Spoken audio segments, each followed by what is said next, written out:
इधर देखो, यहां देखो, सब लोग सुनो। तो हरपाल नाम के एक भक्त थे भगवान के, खूब भजन करते थे, खूब साधना करते थे, नाम जप करते थे, कथा सुनते थे, लेकिन वो ब्याह नहीं कर रहे थे। क्यों? उनकी इच्छा थी कि जैसा मैं भजन करता हूं, जैसी मेरी भक्ति है, जैसा मेरा भाव ठाकुर जी के प्रति है, ऐसी कन्या मिले तो मैं ब्याह करूंगा, नहीं तो जीवन भर ऐसे ही रहूंगा। तभी उनके किसी रिश्तेदार ने आकर के बताया, बोले तेरे लायक कन्या मिल गई मुझको। तो हरपाल जी बोले, क्या क्या गुण है उस कन्या का? बोले उस कन्या ने शर्त रखी है, मैं उसी से ब्याह करूंगी जो रोज 1000 संतों को प्रसाद पवाता हो। हरपाल जी बोले, अब तो मुहूर्त भी नहीं निकलवाना, कल ही ब्याह करवा दो मेरा। ऐसी कन्या से तो मैं बिना मुहूर्त के ब्याह करूं। मुहूर्त उसके संग देखा जाता है जिसके संग यह संकोच हो या फिर यह दुविधा हो कि पता नहीं जीवन कैसा चलेगा, इससे तो मुझे भरोसा है बढ़िया जाएगा मेरा जीवन, इसी से ब्याह करा दो। कन्या ने शर्त रखी, हरपाल जी हम आपसे ब्याह तो कर रहे हैं पर हमारी शर्त मंजूर है ना, रोज 1000 संतों को प्रसाद पवाना पड़ेगा। बोला मैं निश्चित करूंगा, आप ब्याह कर लो। और ब्याह हो गया। हरपाल जी रोज 1000 महात्माओं को प्रसाद पवाते। अब देखो, अगर कोई संकल्प ले ले कि मैं 1000 महात्माओं को प्रसाद पवाऊंगा, अगर 100 महात्मा ज्यादा बढ़ जाएं, 200 महात्मा ज्यादा, उनको मना करेगा क्या? वो तो फिर अपराध बनेगा उससे। प्रसाद पवाने का संकल्प लिया तो जितने आए सबको बैठाने की जिम्मेवारी उसकी। ऐसी कथा में भी होता है, कथा में जितने लोग आए सबका स्वागत होना चाहिए, सबके लिए स्थान पर्याप्त होना चाहिए। कई जगह प्राइवेट कथा करा, हम तो मना कर देते, मत कराओ भैया, आपको अपराध लगेगा। क्यों? वैष्णव को पता चला कि कथा हो रही, वो सुनने आ गया, जगह नहीं मिली या फिर वो बैठ नहीं पाया, तो खाली रहे भले ही स्थान, पर फिर भी स्थान बड़ा रखो ताकि कोई भी आए तो कोई रहे ना कथा से, नहीं तो कथा कराने वाले को अपराध लगता है। वैष्णव बिना सुने चला गया। तो हरपाल जी ने नियम ले लिया, रोज 1000 महात्माओं को भोजन कराते। अब 1000 की जगह कभी कभी 1200 भी हो जाते, 1300 भी हो जाते, 1500 भी हो जाते। लेकिन हरपाल जी करते कुछ नहीं थे, कमाई का कोई जरिया नहीं था, केवल दादा परदादाओं की पुश्त से जो उनके पुश्तैनी धन था उसी को ही खर्च करते जा रहे थे। 1 साल तक बढ़िया चला, 1.5 साल बढ़िया चला, लेकिन 1.5 साल बाद धीरे धीरे धन खत्म होने लगा। जैसे ही धन खत्म होने लगा, हरपाल जी बड़ी चिंता में आ गए, क्या करें। पत्नी को नहीं बताते थे, क्यों? बोले इससे तो शर्त लगी, इसको क्यों बताऊं अपना दुख, इससे तो शर्त मेरी यही शर्त थी कि रोज 1000 संतों को भोजन कराना। तो हरपाल जी ने बाहर जाते और दुकानदारों के यहां से जाकर के कर्जा लेने लगे। वो पुराने संपन्न थे तो किसी ने कर्जा देने से मना भी नहीं किया, सब देने लगे, बोले ले जा। इतना कर्जा कर लिया, 6-7 महीने तक कर्जे में भी उनके संत सेवा बंद नहीं हुई। 6-7 महीने बाद मांगने वालों ने मांगना शुरू किया, बोले हमारा दो, हमारा दो, हमारा दो। किसी का नहीं दे पाए तो पूरे नगर में ये हो गया कि भैया हरपाल जी अब पहले जैसी स्थिति में नहीं है, कर्जा इनको देना बंद करो, ये देते ही नहीं है पैसा लौटा करके। सब बिगड़ने लगा, धन नष्ट हो गया, इज्जत चली गई, लेकिन उनकी संत सेवा नहीं रुकी, रोज संत सेवा करते। एक दिन मन में विचार करने लगे, अब क्या करूं, अब तो मुझे कोई कर्जा भी नहीं देता, गहने भी सारे बिक गए, धन भी सारा खत्म हो गया। तो हरपाल जी ने मन बनाया कि मैं चोरी करूंगा, और चोरी करके ठाकुर जी, आप लोग मत करना ऐसा, चोरी करूंगा।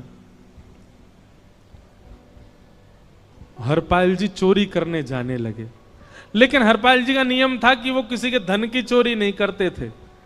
संपन्न लोगों के घर में जाते थे और उनकी रसोई घर की सामग्री चुरा लाते थे, चीनी, दाल, आटा, चावल, मूंग, नमक, मिर्च, ताकि भंडारा हो जाए सवेरे। इस प्रकार महाराज चोरी होने लगी। एक घर की हुई, दो घर, अब तो हल्ला होने लगा। बोले कि घरों की सामान राशन चोरी हो जाता है। वो बड़ा विचित्र चोर है, धन नहीं चुराता है, राशन चुरा के भागता है। ऐसी चोरी होने लगी महाराज। अब तो लोगों ने अपने अपने घरों में पहरेदारी शुरू कर दी कि चोरी ना हो। तो हरपाल जी को और दिक्कत होने लगी, क्या करें, कैसे करें। धीरे धीरे हरपाल जी इस स्थिति में आ गए कि अब संपन्न लोगों के यहां उन लोगों को ढूंढते जो ना कभी संत सेवा करते ना वैष्णव सेवा करते, और उन लोगों के यहां जाकर के थोड़ा बहुत धन चुरा लेते, स्वर्ण चुरा लेते। करना कुछ नहीं, अपना घर नहीं बनाते थे, बसाते थे, संत सेवा करते थे। ठाकुर जी रीझ गए हरपाल से। ठाकुर जी बोले, देखो ये सब चोरी कर करके और मेरे संतों को पवारा है। ठाकुर जी बोले, इस पर अनुग्रह करने जाना है। भगवान सिंहासन से उठ करके तैयार होने के लिए गए, और बढ़िया महाराज नकली सी मूछ लगा करके, ऊपर सिर पर पाग पहन करके, और थोड़ा पेट सा बाहर निकाल के, गले में खूब सारी जंजीर डाल के, हाथों की हर उंगली में अंगूठी पहन करके, सोने की जूतियां डाल करके, कौंधनी सोने की पहन करके, और एक बैंत समझते, वृद्ध लोग लेकर के चलते, बैंत सोने का मड़ा हुआ बैंत लेकर के ठाकुर जी तैयार हो गए, एक सेठ जी बन गए। लक्ष्मी भैया ने पूछा, भगवान बड़ा सुंदर स्वरूप धारण किया, कहां जा रहे हो? बोले, अपने एक भक्त से मिलने जा रहे हैं। रुक्मणी जी बोली, मैं भी चलूंगी। भगवान बोले, तुम मत चलो, तुम उसको पहचान नहीं पाओगे, तुमसे अपराध बनी जाएगा। बोले, नहीं नहीं, भक्त दर्शन करने मैं तो जाऊंगी। भगवान बोले, जल्दी तैयार हो जाओ। सब लोग इधर देखो, वहां से कोई सामग्री आ रही है, कथा यहां हो रही है, इधर देखो, और फिर हम आंख बंद कर लेंगे, चाहे आप कहीं देखो। आंख खुली है तो हमको ही देखो। रुक्मणी जी एक सेठानी बन गई, ठाकुर जी सेठ जी बन गए, और दोनों ने मन में विचार किया कि हरपाल जी को दर्शन देना है। और यहां हरपाल जी की स्थिति क्या थी? अब संत सेवा के लिए कहीं से भी धन नहीं मिल रहा था। तो हरपाल जी एक मार्ग पर जाकर के बैठ गए और सोचने लगे, कोई धनवान यहां से निकलेगा तो उसको लूट लूंगा, और लूट के भाग जाऊंगा, सारा धन संत सेवा में लगा दूंगा। तभी उस मार्ग पर कोई और तो आया नहीं, ठाकुर जी सेठ बन करके आ गए। और महाराज खूब सारे गहने पहन करके, पाग बढ़िया सोने की जड़ाऊ पाग पहन करके, ऐसे वस्त्र पहन करके, और छम छम करते चलते आ रहे हैं। उन गहने ही बज रहे हैं ठाकुर जी के।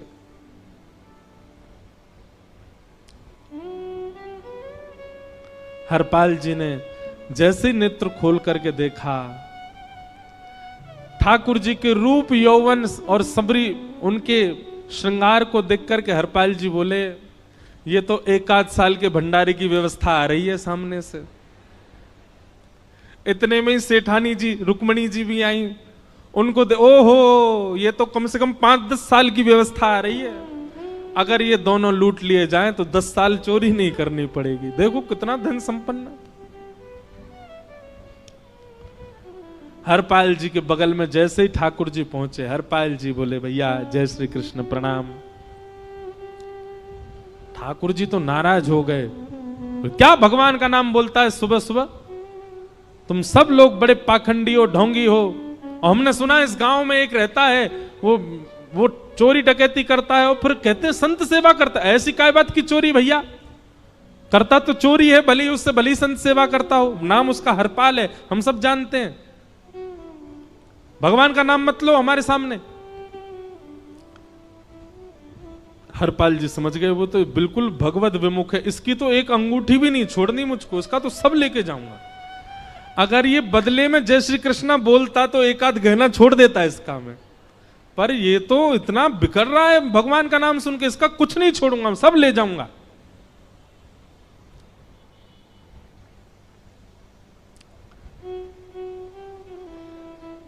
हरपाल जी बोले, हाँ भैया, एक रहता तो है डकैत इस गांव में, और उसका कोई पता नहीं है, वो कभी भी आ जाता है। लेकिन एक मार्ग जंगल में होकर के है, उसमें गांव में नहीं जाना पड़ता। जंगल से गुप्त चुप निकल करके पूरे गांव पार हो जाएंगे, आप शहर पहुंच जाओगे। उसका रास्ता मुझे ही पता है। सेठ जी बोले तो तुम हमको पार करवा दो। हरपाल जी बोले मैं पार तो करवा दूंगा, लेकिन भगवान मेरे घर कुछ मेहमान आए हैं, उनके भोजन आदि की व्यवस्था के लिए मैं तो बाजार आया था, मेरे पे धन नहीं है। आप यदि मुझको कुछ दे देंगे तो मैं घर पर व्यवस्था करके आऊंगा, तुरंत आपको लेकर के गांव पार करवा दूंगा। ठाकुर जी ने उसको कुछ सोने की मोहर दे दी, बोले लो तुम अपने घर की व्यवस्था कर आओ। हरपाल जी ने सामग्री खरीदी, घर पर पहले व्यवस्था करके आए। बोले आज की व्यवस्था हो जाए, क्योंकि आज तो 10 साल का सब चोरी करना समय लगेगा। पत्नी से कहा भोजन प्रसादी बनाओ, संतों को पवाओ। संत पूछेंगे मैं कहां है, तो कहना कि आप लोगों की 10 साल की व्यवस्था करने गए आज। हरपाल जी लौट करके आए और सेठ जी से कहा आइए आइए चल दीजिए मेरे साथ और हमारे संगी चलना बिल्कुल। ठाकुर जी रुक्मणी जी चलने लगे।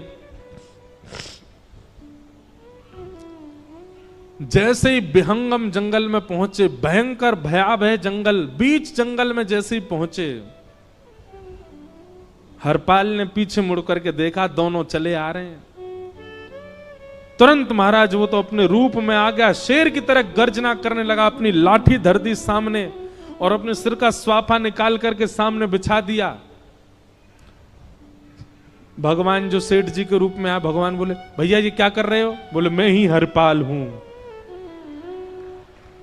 सारे सामग्री निकालो, डाल दो यहां पे, एक चीज भी मत छोड़ना, नहीं तो तुम जानते नहीं हो तुम्हारा क्या करूंगा। ठाकुर जी तो थर थर कांपने लगे। रुक्मणी जी बोली देखो कैसा नाटक कर रहे हैं। रावण के आगे नहीं डरे थे, कुंभकर्ण के आगे नहीं डरे, हिरण्यकश्यप के आगे नहीं डरे, और वो हरपाल के आगे ऐसे कांप रहे हैं। भगवान तो मन की सब समझ जाते हैं, कौन ही मारने, वो तुम भी कांपो क्यों? बोले भक्त है भैया, ये हमारो भक्त है। अनुब्रजाम में हम नित्यम पूये ये तन्य रेणु भी, इसने हमारे लिए सब गवा दिया, हमारे वैष्णव संतों के लिए सब लुटा दिया, इसके आगे भयभीत होने में कोई लज्जा नहीं। लक्ष्मी नारायण दोनों कांप रहे हैं और हरपाल कह रहा सब निकालो। ए सेठानी जी कान के कुंडल उतारो। कान कुंडल उतार दिए, नाक की नथनी उतार दी, सब उतार उतार के धर दिए, हाथों के सब कड़ूला आदि भी धर दिए। भगवान ने भी अपने सब उतार। बोले बैंत कहां लेके जा रहे, उसको भी धर दो। बोले अरे भैया बुढ़ापे की लाठी, हम गिर जाएंगे। बोले कुछ नहीं गिरोगे, धर दो इसको। जीवन में कभी राम ना, जय श्री कृष्ण बोलने पे चिल्ला रहे थे मुझ पे, रखो इसको यहां पे। सारा धर दिया। बोले बहुत बढ़िया हो गया, अब 10 साल की व्यवस्था हो गई। इतने में भगवान की कनिष्ठ उंगली में एक अंगूठी थी। हरपाल बोला ये कहां बचा के ले जा रहे हो, उसको दो। बोले अरे भैया ये तो बहुत बचपन की हमारी अंगूठी है और ये आज तक हमारी निकली नहीं है और ये निकल ही नहीं पाएगी, इसको बाहर हम निकाल ही नहीं सकते, इसको तो रहने दो हमारे पास। बोले तुम क्या जानो, इस अंगूठी से कम 1 हफ्ता संत भोजन होगा और तुम पे तो दया करनी नहीं है। चिल्लाए थे मुझ पे जय श्री कृष्ण बोलने पर, निकालो इसको। भगवान खूब प्रयास करें, वो नहीं निकले तो हरपाल जी ने उंगली पकड़ी, बोले इसको काट देता हूं मैं, तुम्हारे पास उंगली रहने का कोई काम नहीं है, तुम उंगली से करते ही क्या हो। और महाराज जैसे ही उंगली पकड़ करके काटने का मन किया, वो काटने ही वाले थे, इतने में ही द्वारिकाधीश भगवान शंख चक्र गदा पद्म धारण करके प्रकट हो गए सामने। रुक्मणी जी महालक्ष्मी के रूप में प्रकट हो गई और दोनों ने अपने अंक में हरपाल को भर लिया। हरपाल जी समझ नहीं पा रहे ये क्या हुआ, दूर हटे। बोले नाथ, बोले हम साक्षात द्वारिकाधीश, ये साक्षात रुक्मणी तुम्हारी भक्ति से प्रसन्न होकर तुमको दर्शन देने आए हैं। हरपाल जी घुटने के बल बैठ गए, रोने लगे, सर रख दिया चरणों में, पटकने लगे। बोले नाथ, मैंने अपने नाथ को लूटा, आज मैंने अपने स्वामी के साथ डकैती कर रहा था, मैं अपने स्वामी की उंगली काटने पर मजबूर हो गया था, इसका मतलब तो मैं पापी हूं। मेरा पाप इतना प्रचंड हो गया कि मैं आपके रूप को नहीं पहचान पाया। भगवान ने हृदय से लगा, नहीं हरिपाल, तुमने कभी अपने लिए प्रयोग थोड़ी किया। तुम्हारी पत्नी भूखे सो जाते हो, लेकिन संतों को भूखा नहीं जाने देते। ठीक है, उसके लिए भले ही तुमने वह गलत मार्ग अपनाया जो नहीं अपनाना चाहिए था, परंतु उसमें उद्देश्य कोई और तो नहीं था, मेरे जनों की सेवा ही तो थी, मेरे वैष्णवों की सेवा। और देखो हरपाल, एक मेरी बात सुनो, आज तुम्हारे मन में ग्लानि होती है कि तुमने दूसरों का धन हड़प करके और उससे संत भोजन कराया। वास्तव में इसका विधान शास्त्रों में यह बताया गया, जिसके धन से भोजन बना और संतों ने पाया, परोसा भले ही किसी ने भी हो, कार्यक्रम भले ही किसी ने भी कराया हो, पर धन जिसका लगता है पुण्य उसी को मिलता है। तुमने तो अपने गांव के, शहरों के उन लोग जो कभी संत सेवा नहीं करते थे, उनके धन चुरा चुरा करके उनको पुण्य बांटा है। तुमने कुछ गलत नहीं किया है। हां, अपने प्रयोग में यदि लेते तो पाप हो जाता, लेकिन तुमने तो एक रत्ती भी अपने प्रयोग में नहीं ली, सब संतों में लगा दी, और जितने लोगों का धन चुराया उन सबको पुण्य प्रदान कर दिया। हम तुमसे बड़े प्रसन्न हैं। हरपाल जी चरणों से लिपट गए, बोले नाथ आप बड़े कृपालु, बड़े दयालु। भगवान बोले अब हमने दर्शन दे दिया, अब हम जाएं।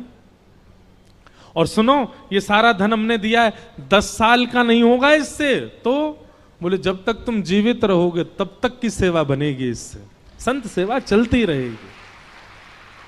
ये सारा धन आभूषण हम लेकर के इसीलिए आए थे, ताकि तुमको अब कभी किसी से मांगना ना पड़े, किसी से हड़पना ना पड़े।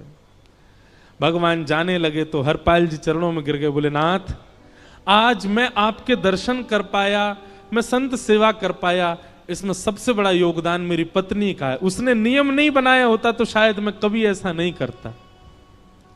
आप उसको दर्शन दिए बिना जाएंगे, मैं उसको क्या बताऊंगा? मैं उससे जाके कह भी नहीं पाऊंगा कि आप मुझे मिले, और उसकी वजह से आप मुझे मिले हो, कृपा कर उसको दर्शन दे दीजिए। ठाकुर जी बोले ठीक है। तुरंत लक्ष्मी नारायण भगवान ने छोटे छोटे बालकों का रूप धारण कर लिया और हरपाल जी की गोद में बैठ गए, और हरपाल जी अपनी गोद में लेकर के ठाकुर जी को घर पर आए, और आकर के अपनी अरे सुनो देखो कौन आए हैं। जैसे बाहर आकर के देखा तो नन्हे से ठाकुर जी, नन्ही से रुक्मणी जी गोद में बालकों की भांति बैठे हैं। बोले अरे इतने सुंदर सुंदर बालक। बोले बालक नहीं है, ये साक्षात जगन्नाथ भगवान, साक्षात रुक्मणी जी, साक्षात द्वारिकाधीश हैं। तुरंत ठाकुर जी अपने रूप में प्रकट हो गए और दोनों दंपति को दर्शन दे करके भगवान वहां से प्रस्थान कर गए। बोलो भक्त वत्सल भगवान। तो एक भक्त जीवन संगी का प्राप्त होना भगवत दर्शन तक ले जा सकता है आपको। अब जिनके ब्याह हो चुके हैं उनसे तो अब हम कुछ कर नहीं सकते, पर जिनके नहीं हुए हैं संभल जाओ, सुधर जाओ, ठाकुर जी से प्रार्थना करो, और प्रार्थना करके केवल एक ही चीज मांगो, क्या हम गृहस्थी हैं नाथ, यह गृहस्थाश्रम है, हम इसमें आ चुके हैं, अब कृपा करके हमारे जीवन में जो भी आए वो आपका भक्त आए। लेकिन आपके अथक प्रार्थना करने पर भी ठाकुर जी ने यदि नहीं दिया तो भी चिंतित मत होइएगा। मीराबाई को भी नहीं मिले अनुकूल, करमेती बाई को भी नहीं मिले अनुकूल, सक्कू बाई को भी नहीं मिले अनुकूल पति,